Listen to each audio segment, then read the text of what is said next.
48-часовен притвор добија две лица осомничени за шверцот на 5 тони марихуана во Србија. По скоро 20 дена од избивањето на скандалот и подозираните информации од македонските истражни органи, од основното јавно обвинителство за гонење на организиран криминал и корупција, денеска известија дека краткотрајниот притвор е со цел обезбедување на лицата и преземање на соодветни дејствија. Барањето за определување на краткотраен притвор е со цел обезбедување на лицата и овозможување на доволно време на јавниот обвинител за преземање на неопходни процесни дејствија и донесување соодветна одлука за понатамошно постапување.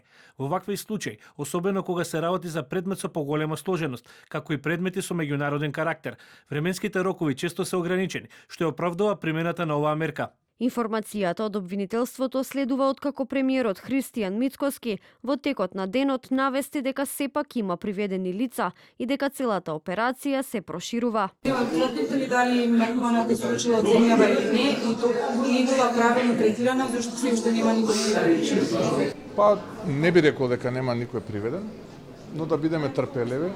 Да, сега за сега тоа што е потребно да го споделиме со јавноста го споделуваме, сепак станува збор за огромна количина, не се наоѓаат секој ден 40 тона марихуана, кој што се резултат на последиците на една несрекна влада која што, освен тоа што ја ограбуваше државата, својата економска политика ја темелеше на производство на дрога и ја распродаваше државата пред се нејзиниот национален интерес. Се отвараат нови аспекти, нови перспективи, се зголемува бројот на лица кои што се замешани, се отвараат нови позиции, нови агли. Од опозицијската СДСМ повторно реагираа за случајот со 5 тони марихуана кои од Македонија беа внесени и запленети во Србија.